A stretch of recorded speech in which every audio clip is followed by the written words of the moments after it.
Apa kabar pemirsa? Bertemu lagi bersama saya Rini Reski dalam Warta Parlementaria. Kami sudah menyiapkan beragam informasi seputar kinerja dan kegiatan anggota DPR RI. Inilah Warta Parlementaria selengkapnya.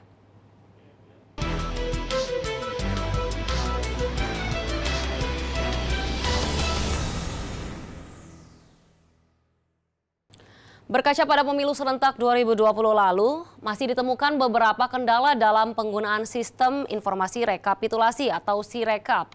Di antaranya instalasi dan aktivasi penggunaan Sirekap mobile, kesulitan jaringan internet, dan proses penggunaan aplikasi yang belum dipahami sepenuhnya oleh petugas di lapangan. Ditemui usai kunjungan kerja anggota Komisi 2 DPR RI, Rifki Nizami mengatakan, penggunaan Sirekap masih belum maksimal dalam mengumpulkan data dari tempat pemungutan suara. Rifki Nizami menilai justru penghitungan suara secara manual lebih cepat daripada Sirekap. Hanya persoalannya adalah bahwa kemampuan infrastruktur di Indonesia ini belum merata. Banyak daerah yang belum siap infrastrukturnya untuk dilakukan digitalisasi pemilu. Ambil contoh misalnya Sirekap, sistem informasi rekap yang dimiliki oleh KPU. Yang kerap kali justru kalah cepat dibanding rekap manual. Rifki Nizami meminta digitalisasi sistem rekapitulasi suara lebih ditingkatkan dengan adanya model baru. Ia berpendapat perlu ada peningkatan teknologi informasi, penyediaan infrastruktur, dan ketersediaan jaringan internet. Karena itu kami meminta kepada penyelenggara pemilu, dalam hal inilah KPU dan Bawaslu, untuk memetakan betul persoalan-persoalan terkait dengan digitalisasi pemilu agar persoalan ini jangan terulang di 2024 yang akan datang. Rifki Nizami menjelaskan penggunaan teknologi informasi dalam proses rekapitulasi ini tujuannya baik jika sistem ini disempurnakan dan disosialisasikan. Dari Kalimantan Tengah, Andri, TVR Parlemen melaporkan. Tim Panitia Khusus atau Pansus Otonomi Khusus Papua DPR RI berupaya melakukan revisi Undang-Undang 21 tahun 2001 guna meningkatkan kesejahteraan ekonomi masyarakat, pembangunan infrastruktur pendidikan, dan kesehatan. Ditemui usai rapat Pansus Otonomi Khusus Papua di Gedung DPR RI Jakarta, anggota Pansus Otsus Papua DPR RI, Sulaiman berpendapat menjadi tugas dan tanggung jawab pemerintah bersama DPR memberikan solusi dan perhatian khusus kepada Papua. Pemerintah memberi perhatian khusus kepada Papua. Memang ini Papua tidak bisa dilihat hanya karena jumlah penduduknya, tetapi kondisi geografis yang mengharuskan pemerintah juga bekerja keras untuk pelayanan kepada masyarakat. Anggota Pansus Otsus Papua DPR RI Trivena M. Tinal menyampaikan penambahan alokasi anggaran otonomi khusus Papua ke depannya diharapkan mampu memaksimalkan program kerja dari pemerintah provinsi, kabupaten, kota di Papua. Masuk ke dalam semua detail, tapi kita harapkan dengan penambahan anggaran yang diberikan, maka provinsi, kabupaten yang ada di Papua dapat merencanakan pekerjaan mereka sedemikian sehingga semua kesenjangan yang ada sekarang ini bisa teratasi. Pemerintah mengusulkan revisi 2 pasal dalam Undang-Undang Otonomi Khusus Papua ke DPR, yakni terhadap pasal 34 tentang kenaikan dana otonomi khusus dan pasal 76 tentang pemekaran wilayah Papua. Ajib dan Koko, TVR Parlemen melaporkan. Jangan kemana-mana pemirsa, karena kami masih memiliki banyak informasi lain dalam Warta Parlementaria. Di antaranya datang dari Komisi 8 tentang potensi zakat Kabupaten Bandung Barat. Setelah jeda berikut ini.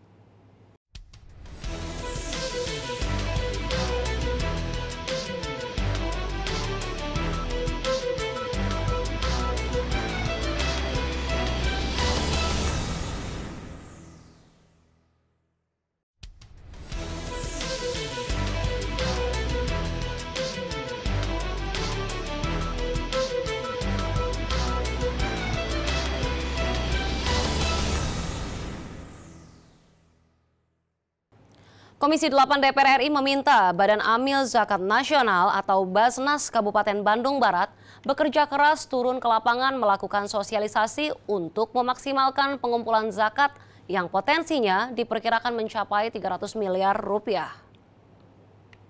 Ditemui usai rapat dengan Wakil Bupati Bandung Barat dalam kunjungan kerja reses baru-baru ini, Anggota Komisi 8 DPR RI M. Husni menyayangkan rendahnya penghimpunan zakat yang dilakukan Basnas Bandung Barat. M. Husni meminta Basnas bekerja lebih keras lagi melakukan sosialisasi kepada masyarakat, serta mendorong Basnas bekerja sama dengan para tokoh masyarakat, kalangan industri, dan pemerintah daerah. Bandung Barat ini adalah salah satunya sumber pendapatan adalah daerah industri.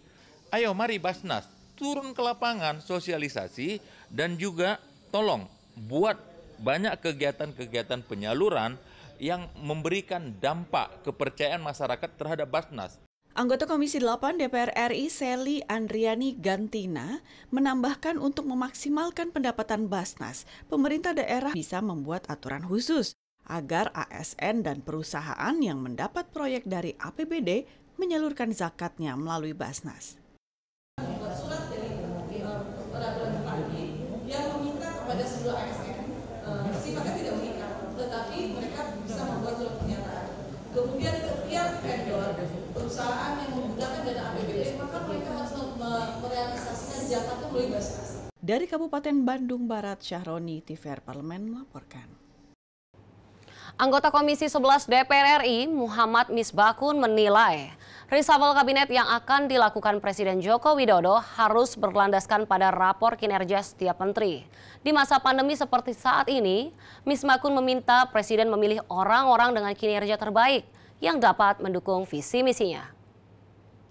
Reshuffle menteri merupakan satu bentuk keniscayaan dari sistem politik presidensial, di mana Presiden mendapat wewenang penuh membentuk kabinet. Ia menilai reshuffle kali ini adalah bentuk penyelamatan visi misi Presiden dalam mencapai tujuan melayani rakyatnya. Saya yakin, kalaupun Pak Jokowi melakukan reshuffle, itu adalah reshuffle yang dianggap menjadi kebutuhan pemerintah, Presiden sebagai kepala negara untuk menaikkan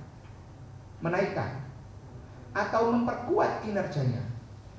Sementara itu, anggota Komisi 11 DPR RI Eriko Sotarduga mengungkapkan, pergantian menteri dalam kabinet kerja saat ini merupakan hak prerogatif Presiden Joko Widodo.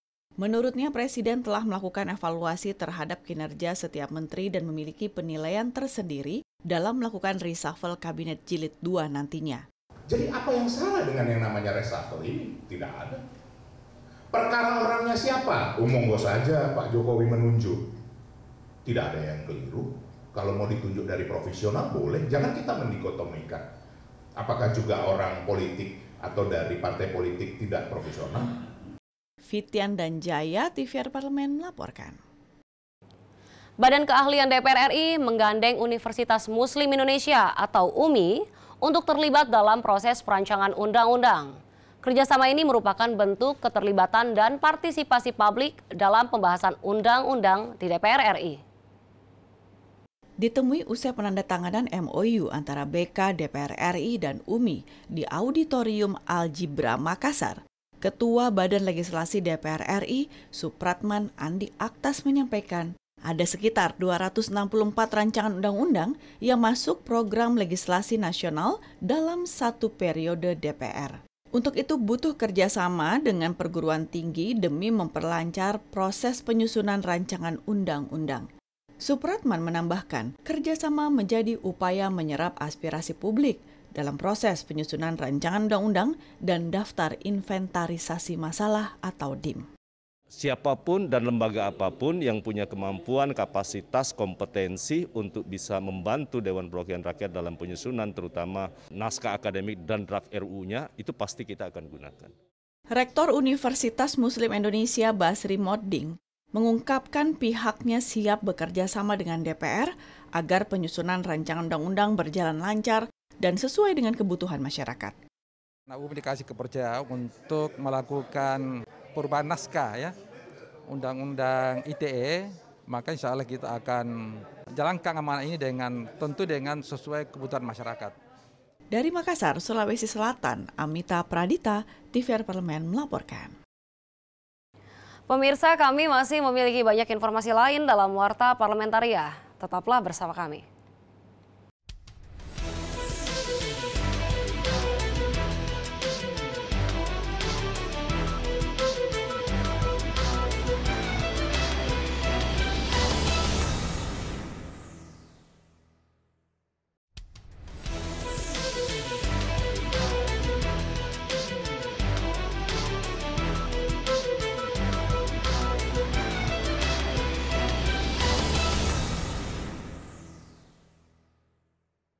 Komisi 9 DPR RI mendukung pembangunan rumah sakit di wilayah perbatasan seperti di Kota Malinau dan Nunukan, Provinsi Kalimantan Utara. Ditemui saat kunjungan kerja reses ke Provinsi Kalimantan Utara baru-baru ini, anggota Komisi 9 DPR RI Edi Wuryanto mengatakan Komisi 9 DPR mendukung apa yang menjadi keinginan Kalimantan Utara karena BPJS Kesehatannya sudah 100%. Hal ini berarti rakyat Kaltara sudah membayar iuran kesehatan. Oleh karena rakyat harus memperoleh manfaat kesehatan yang lebih banyak berupa layanan kesehatan, rumah sakit maupun puskesmas. Edi Wuryanto menambahkan permohonan rumah sakit di berbagai perbatasan seperti Malinau dan Nunukan dan daerah yang jauh harus segera dipenuhi. Nah, manfaat kesehatan itu tergantung pada sarana layanan kesehatan, rumah sakit, puskesmas, terutama yang jauh-jauh. Karena misi kita ingin mendekatkan layanan itu sedekat-dekatnya dengan rakyat. Maka permohonan rumah sakit di berbagai wilayah di perbatasan seperti misalnya Malinau, Nunukan, yang jauh-jauh itu segera dipenuhi. Sementara itu, anggota Komisi 9 DPR RI Hasan Saleh mengatakan, terkait peran BPOM, Hasan Saleh meminta Badan POM meningkatkan pengawasannya terhadap masuknya obat-obatan ilegal dari negara tetangga. Insya Allah kita akan dukung apa yang diinginkan oleh pemerintah yang ada di sini. Begitu juga BPOM gitulah. Jelas obat-obat yang masuk, apa-apa yang masuk dari luar, itu kan lewat lubang-lubang tikus terlalu banyak. Dari Tarakan, Provinsi Kalimantan Utara, Teguh Biantoro, TVR Parlemen melaporkan. Anggota Komisi 6 DPR RI mendorong pemerintah bersama Pelindo mengembangkan program transshipment dalam urusan jasa pengiriman barang, khususnya di daerah perbatasan Nunukan, Kalimantan Utara. Hal ini untuk meningkatkan kesejahteraan di daerah dan menambah devisa negara. Ditemui saat kunjungan kerja ke Kota Balikpapan, Provinsi Kalimantan Timur beberapa waktu lalu, anggota Komisi 6 DPR RI Dedi Yefri Hanteru Sitorus mengatakan, Indonesia seharusnya dapat mengambil kesempatan untuk melakukan pengembangan program transshipment. Menurutnya, fungsi pelabuhan di daerah perbatasan, khususnya di Nunukan dan Tarakan, perlu dioptimalkan, karena selama ini negara Filipina banyak mengambil produk dari Indonesia. Dedi menilai transshipment dapat meningkatkan kesejahteraan masyarakat di daerah perbatasan. Filipina itu terutama kan mengambil produk-produk itu dari Indonesia, Thailand dan Vietnam, ya, 3 negara itu. Dan itu selama ini kan melalui pelabuhan Sandaka dan pelabuhan Tawau di Malaysia. Kalau itu kita bisa pindahkan ke Nunukan dan Tarakan, saya kira akan sangat menguntungkan buat kita. Dedi mendesak pemerintah pusat dan PT Pelindo memprioritaskan pembangunan pelabuhan di Kalimantan Utara. Proses perizinan untuk melakukan transshipment juga perlu dipermudah. Hal ini akan mendorong peningkatan kegiatan ekspor dan impor di Indonesia. Negara-negara seperti Malaysia dan Singapura itu mengambil keuntungan yang sangat besar melalui transshipment. Sementara di kita itu cukup sulit gitu ya. Dengan ditutupnya misalnya Malaysia kemarin 2 pelabuhan besar mereka di Kalimantan, itu berdampak pada pasokan terhadap Filipina. Dan ketika teman-teman dari Indonesia mengusahakan supaya kita bisa transshipment, terutama di Nunukan, itu ternyata kan prosesnya juga panjang gitu ya. Dari Kota Balikpapan, Provinsi Kalimantan Timur, Hilman Hidayat, TVR Parlemen melaporkan. Demikianlah beragam informasi seputar aktivitas DPR RI yang sudah kami susun dalam Warta Parlamentaria. Saya Rini Reski beserta kerabat kerja yang bertugas undur diri. Terima kasih atas perhatian Anda. Sampai jumpa.